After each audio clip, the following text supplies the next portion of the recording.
దళిత్ క్రిస్టియన్స్కి ఈ క్రిస్టియానిటీ తీసుకోవడం ఎందుకు తీసుకున్నారు అన్నది అంబేద్కర్ ఒక ప్రశ్న వేస్తాడు. ఒక మతాన్ని ఎందుకు మారాలనుకుంటున్నారు? మతం మారిన తర్వాత ఇవాళ వాళ్ళకు ఉండే హోదా ఏమిటి? తన్నుడు గసి కదా. సో గౌరవానికి బీసీ, గౌరవానికి కాదు రిజర్వేషన్కి బీసీ, గౌరవానికి అస్పృశ్యుడు, 3 in 1 వీడు.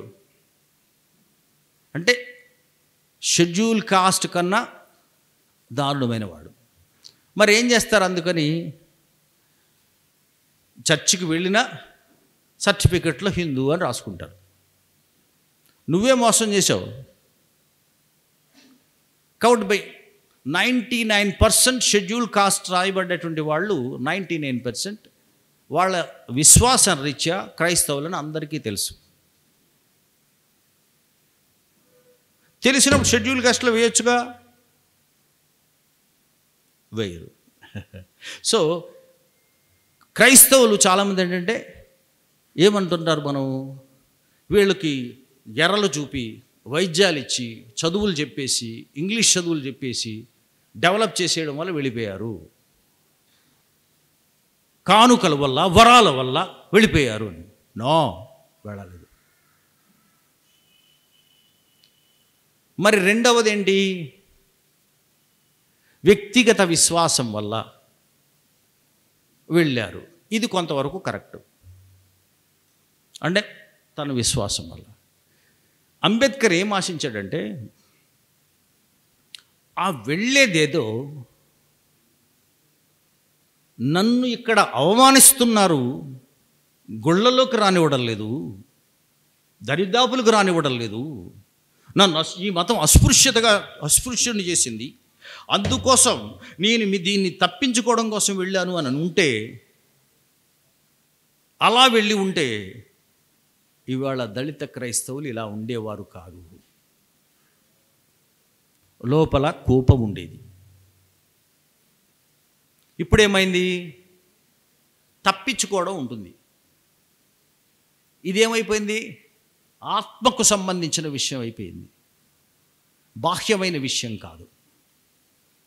అమెరికాలో చూడండి, కోవిడ్ సమయంలోనే జార్జ్ ఫ్లాయిడ్ని, ఒక బ్లాక్ని, నల్లవాడిని, మినియాపోలిస్ దగ్గర, అది పోలీస్ అంటే పోలీసు కదలండి, అది ఊరు, నగరం. అక్కడ ఆయన ఏదో అప్పటి వరకు కూడా బౌన్సర్గా పనిచేసి అటువైపు ఏదో వెళ్తున్నాడు. ఈలోపు ఏదో షాపులో ఇంకో బ్లాక్ ఎవరో సరుకులు తీసుకుని డబ్బులు పే చేయకుండా వెళ్ళిపోయాడు. వాడు was shouting. One black he came and he didn't pay me అని షౌట్ చేస్తున్నాడు. ఆడు వైట్ పోలీస్ ఉన్నాడు. అడిది బ్లాక్ వెళ్ళిపోయాడా అని చూసాడు. ఇక్కడ ఈ బ్లాక్ కనిపించాడు. అరే నేను కాదండి. నువ్వు కాబట్టి ఎవడైనా ఏదో ఒక బ్లాక్ పట్టుకుంటాండి అన్నాడు. శిక్షించడానికి ఏముంది? ఏదో ఒక అస్పృశ్యుడు, వాడు దొరకకపోతే ఇంకొకడు. ఆయన్ని మోకాల కింద పెట్టి మోకాలతో ఊపిరాడకుండా వేసి చంపేశాడు వైట్ పోలీస్. అమెరికా మొత్తం బగ్గుమంది. ముఖ్యంగా the black pastors, black preachers ఆయన్ని బరీ చేసేటప్పుడు మొత్తం ఏకమయ్యారు. The defied even. అప్పుడు ఇలా పట్టుకుంటే తగిలేసేది కదా కోవిడ్. మాస్కులు పెట్టుకొని హ్యాండ్ వాష్ చేసుకుని ప్రేయర్ చేసి, సో మేము అతన్ని శిక్షించే ఒకసారి లాస్ ఏంజల్స్లో రోడ్నీ కింగ్ అనే బ్లాక్ని నడి రోడ్డు మీద వాడు వైట్ పోలీస్ కొట్టేస్తున్నాడు. అప్పటికి ఇంకా మనకు మొబైల్ రాలేదు, కానీ ఒక అమెచ్యూర్ వీడియోగ్రాఫర్ దాన్ని ఫోటో తీశాడు.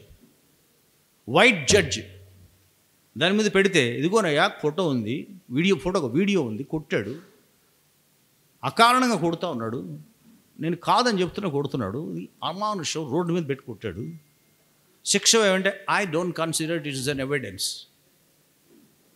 నేను రాశాను, తెల్ల కళ్ళకి నల్లవాడికి జరిగే న్యాయం ఎలా కనబడుతుంది, అలాగే అగ్రవర్ణ కళ్ళతో చూసేటువంటి న్యాయమూర్తికి చుండూరులో అడ్డంగా నరికి గోనె సంచులతో కప్పి పాతేసిన కూడా న్యాయం ఎట్లా కనబడుతుంది? జేమ్స్ ఇదిగో నాకు న్యాయం చేయండి అని కళ్ళు వాచిన కళ్ళతో కనిపిస్తున్నాడు, మీకు కనిపించదు. మీరు అగ్రవర్ణ నేత్రాలతో చూస్తున్నారు. సో ఈ ఫైర్ ఎందుకు రావడం లేదు? రైట్. నిజానికి క్రిస్టియానిటీ తీసుకుంటే ఆ కులపరమైన అవమానం పోతుందా? మనల్ని మనం ఎవరితో పోల్చుకుంటాం? అస్పృశ్యుల్ని. అమెరికాలో ఉండే తెల్లవాళ్ళతో పోల్చుకుంటారా, నల్లవాళ్ళతో పోల్చుకుంటారా?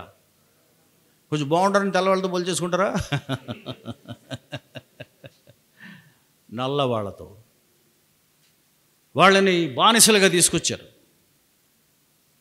నిజానికి బానిసలుగా ఆఫ్రికా దేశం నుంచి తీసుకొచ్చినట్టు దక్షిణ అమెరికాలో ఈ బానిసల్ని పశువులు చేసి అమ్మినప్పుడు వాళ్ళు బానిసలుగానే ఉంచారు.